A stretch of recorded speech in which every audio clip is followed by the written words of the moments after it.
يو أهلا، كيف الحال؟ أتمنى تكونوا في أفضل صحة وسلام. معكم عدنان في فصل جديد من ون بيس راغناروك الحرب الأخيرة. اليوم بحول الله لدينا الفصل 11. كما ترون حاليا أحاول أنزل فيديوهات، ولكن حدي حاليا هو فيديو في الأسبوع. أعتذر جدا. كنت مجهز يعني مخطط لكي أنزل فيديو كل يومين حد أقصى، ولكن للأسف يعني مشاكل الحياة وما إلى ذلك. فيا بدون أشكو عليكم وطيل، خلونا نبدأ مباشرة في المقطع. كالعادة إن لم تكن مشترك فأتمنى الاشتراك وتفعيل الجرس ضروري جدا، مع لايك وتعليق ناقشني فيه حول هذا الفصل. ويا بدون إطالة عليكم خلونا نبدأ مباشرة في الفصل. يبدأ الفصل حيث وصل ميهوك مع زورو إلى مكان بعيد في الريد لاين، حيث أعلن وصولهما بداية معركتهما الدموية والمقرر حدوثها منذ زمن طويل. معركة التلميذ والمعلم، المعركة التي تخلد في التاريخ على أنها أقوى معارك السيافين في تاريخ العالم الحديث. معركة سياف الدم أو عين صقر ميهوك ضد صائد القراصنة أو الشينيغامي أو ملك الجحيم رونوا زورو. كل شخص فيهما أخذ مكانه مقابل للآخر، معلنين بداية المعركة المصيرية. فقال ميهوك: أوي زورو، لقد قلت لي أنك ستتحكم بهذه القوة. لقد أعطيتك قوة مريعة، قوة محرمة لم يتملكها أي أحد في العالم، ولم أريها لأحد سواك. قوتك الحالية مستمدة من الجحيم نفسه. أنت تعتبر حاليا غير بشري بالكامل. أنت كيان عليه أن لا يوجد في هذا العالم أو في عالم الأحياء. فهل ما زلت تسمعني يا زورو؟ يجيب زورو أو ما هي ذلك الكائن الموجود حاليا والمدعو بأشورا. نطق أشورا وقال: أنا أعرفك. لا، بل أعرف هالتك. أنت سليل لدراكولا، ذلك الوقت الذي ختمني لآلاف السنين داخل ورقة ملعونة.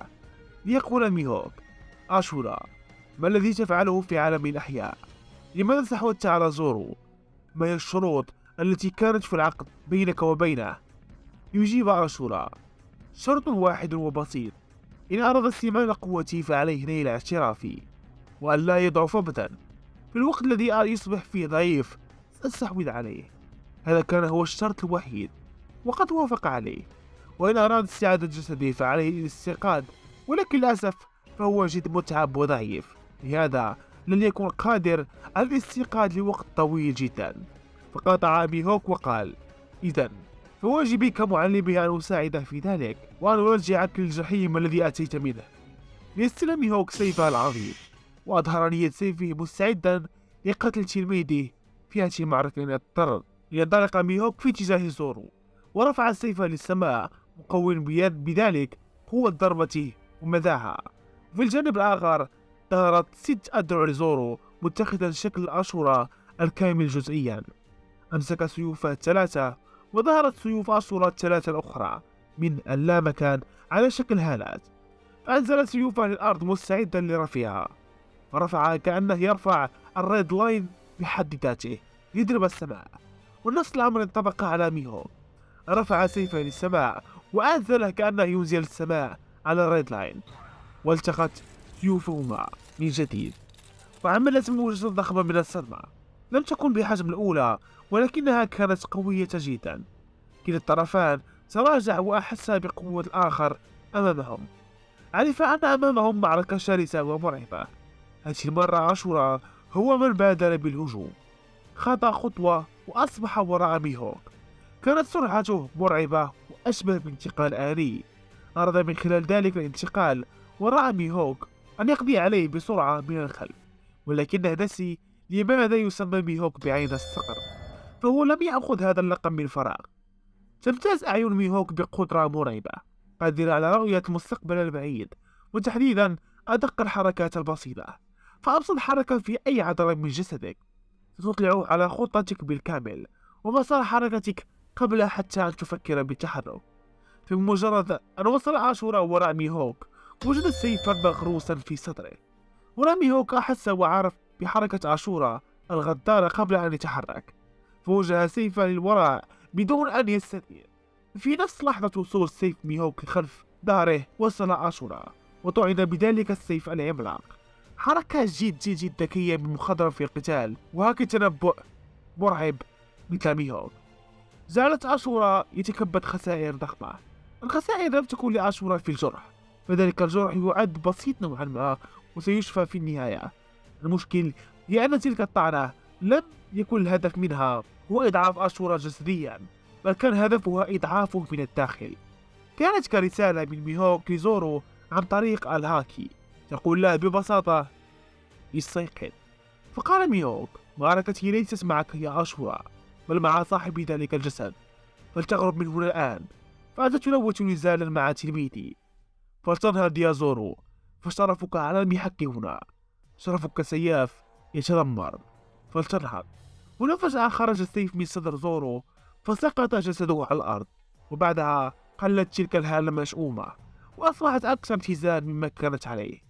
لنهض زورو من جديد وقال: أذن لك بواحدة يا ميهوك. يجيب ميهوك: إن أردت ذلك فلتريني قتال يليق بسياف عظيم، فأنا لم أقاتل بكل قوتي منذ زمن طويل جدا. يرد زورو: وكذلك.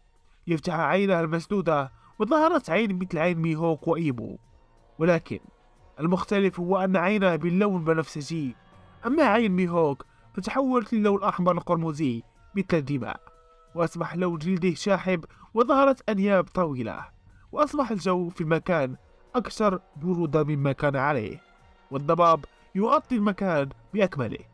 يسمع صوت واحد في المكان، صوت حدة السيوف وهالتها القاتلة، وبعدها انتقل الوضع للقصر، حيث أحس الجميع بتلك الهالة المشؤومة الخاصة بزورو قد خفت وأصبحت أكثر اتزان، ليرتاح الجميع، وبالخصوص لوفي وإيمو الذين كانوا أكثر من يحس بتلك الهالة ويعرف خطورتها. هنا لوفي عمل نظرة واسعة على المكان، وأدرك أن ساحة قتاله مع إيمو تتعارض مع قتاله ضد محاربي دي والجيروسي. يقرر نقل القتال لمكان آخر، فقفز للأعلى بكل قوته وركز هاكي الإمبراطوري على رأسه. يشق السقف المغلف بهاكي إيمو وانتقل للطابق الأعلى، ليرجع من جديد بسرعة خارقة ولكم الأرض ليخترقها، بل قام باختراق 4 طوابق للأسفل. لم يفهم أحد ماذا حدث، وبقوا فقط يحدقون في الحفرة الضخمة، لتخرج بعدها يد عملاقة أمسكت بإيمو وأنزلته للأسفل. نظر أحيانا لجيروسي وقال: ألا تلحقوا بمولاكم يا كلاب الحراسة؟ يجيب أحدهم: أنتم من عليه الخوف على ذلك الطفل، لا نحن. لم أرى في حياتي شخص يحفر قبره ويستدعي قاتله بيديه. يضحك بأعلى صوته، يحس غارب بالقلق مما قاله ذلك العجوز.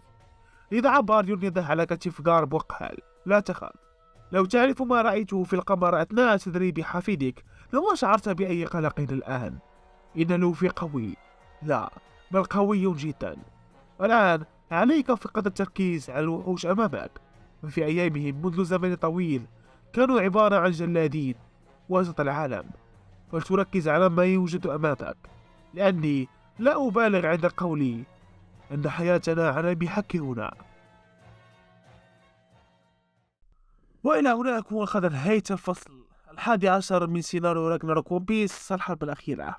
هذا الفصل كان نوعا ما قصير، وحبيت فقط أن أركز على جزئية ميهوك وزورو، وصدقوني في الفصل القادم سيكون أعظم من هذا الفصل بدرجات كبيرة جدا، فانتظروه. وأتمنى أن تدعموا هذا المقطع بأفضل ما لديكم، فالقناة كما ترون ميتة حاليا، ميتة جدا، لا أستطيع حتى جمع 1000 مشاهدة في أسبوع، فالوضع جد صعب.